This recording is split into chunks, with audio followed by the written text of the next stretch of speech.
Media సోదరులకు నమస్కారం. నిన్న కౌశిక్ రెడ్డి గారు మతి భ్రమించి మాట్లాడుతున్నారని చెప్పాల్సిన అవసరం. వాళ్ళ మీకు ఓట్లు కావాలంటే ఆంధ్రోలు కావాలి, సెంటిమెంట్ కావాలి. ఇవాళ గ్రేటర్ హైదరాబాద్ పరిధిలో 24 నియోజకవర్గాల్లో మీరు ఓట్ల ద్వారా గెలిచిన తర్వాత ఈ రోజు అసలు నిజ స్వరూపం ఇది బయటపడుతున్నది. కౌశిక్ రెడ్డి గారు నిన్న గాంధీ గారిని ఉద్దేశించి బతకనీకొచ్చినోడని మాట్లాడినారు. మరి 10 సంవత్సరాలు మీ పార్టీలోనే ఉన్నారు కదా, ఆ రోజు తెలియలేదా బతకనీకొచ్చినోడు ఆంధ్రోడు అని? ఆ రోజు తెలియలేదని అడుగుతున్నా. ఇవాళ మీకు విభేదాలు రాగానే ఆంధ్రోడు బతకనీకొచ్చినోడు అని గుర్తు చేస్తున్నారంటే మీ యొక్క నైజం, మీ యొక్క స్వరూపం, మీ యొక్క డిఎన్ఏలో ఉన్నది ఏంటి అన్నది ఇవాళ బట్టబయలైంది. మరొకసారి తెలంగాణ సమాజం ఉందని తెలియజేస్తున్నాను.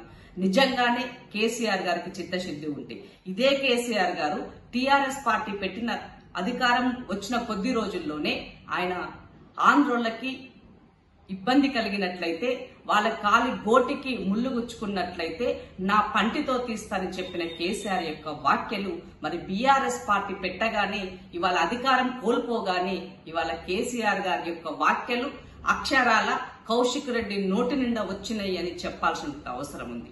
దీనితో పాటు ఇవాళ రేవంత్ రెడ్డి గారు ముఖ్యమంత్రిగా తన పాలనని కొనసాగిస్తూ నిత్యం ప్రజల మధ్య ఉంటూ చేస్తున్నటువంటి పాలనను చూడలేక అసూయతోటి హైదరాబాద్ యొక్క ఇమేజ్ ని కూడా డ్యామేజ్ చేసే విధంగా నిత్యము ఆందోళన కలిగిస్తున్నారని, ఒక శాంతి భద్రతలు ఇక్కడ కరువు అవుతున్నాయి, శాంతి భద్రతలు లేవు అని ఒక రకమైనటువంటి ఇమేజ్ క్రియేట్ చేయడం కోసము నిన్న జరిగినటువంటి మొత్తం ఎపిసోడ్ ను కూడా మనం ఒక సినీ ఫకీలలో చూడవచ్చు. తను చేసినటువంటి దాన్ని మందలించకపోగా హరీష్ రావు మరియు తన యొక్క మాజీ మంత్రులు తర్వాత బీఆర్ఎస్ పార్టీకి సంబంధించిన నాయకులందరూ కూడా వచ్చి గలాట చేసి సిపి కమిషనర్ ఆఫీస్ ముందు కూడా పెద్ద ఎత్తున గలాట చేశారు. ఇలాంటి వాళ్ళ పట్ల డీజీపీ గారు సీరియస్ గా యాక్షన్ తీసుకోవాలని, హైదరాబాద్ ఇమేజ్ కాపాడాలని డీజీపీ గారికి నేను రిక్వెస్ట్ చేస్తున్నాను. ఇమీడియట్ గా కౌశిక్ రెడ్డి గారి పైన కేసు ఫైల్ చేయాలని చెప్పేసి డిమాండ్ చేస్తున్నాను.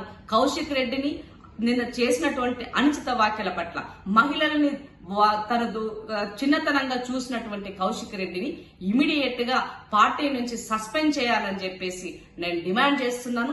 ఇది ఈ తెలంగాణ గడ్డ పట్ల, ఈ తెలంగాణ ప్రజల పట్ల, తెలంగాణ మహిళల పట్ల తనకి ఎలాంటి ప్రేమ లేదన్నది మరొకసారి ప్రూవ్ అయ్యింది. ఎందుకంటే కౌశిక్ రెడ్డి ఎన్నడూ తెలంగాణ ఉద్యమంలో లేడు, ఎన్నడూ జై తెలంగాణ అనలేదు. కౌశిక్ రెడ్డి ఆనాడు ఆంధ్రలో పంచన చేరి ఆ మానుకోటలో రాళ్లు విసిరినటువంటి చరిత్ర కౌశిక్ రెడ్డికి ఉన్నది. కాబట్టి తెలంగాణ ఆడబిడ్డల పట్ల ఆయనకి గౌరవం లేదని మరోసారి ప్రూవ్ అయిందని ఈ సందర్భంగా గుర్తు చేస్తూ, కౌశిక్ రెడ్డి నీవు నోరు గనక అదుపులో పెట్టుకోకపోతే తెలంగాణ ఆడబిడ్డల ఆగ్రహానికి గురి కావాల్సి వస్తుందని గుర్తు చేస్తున్నాను.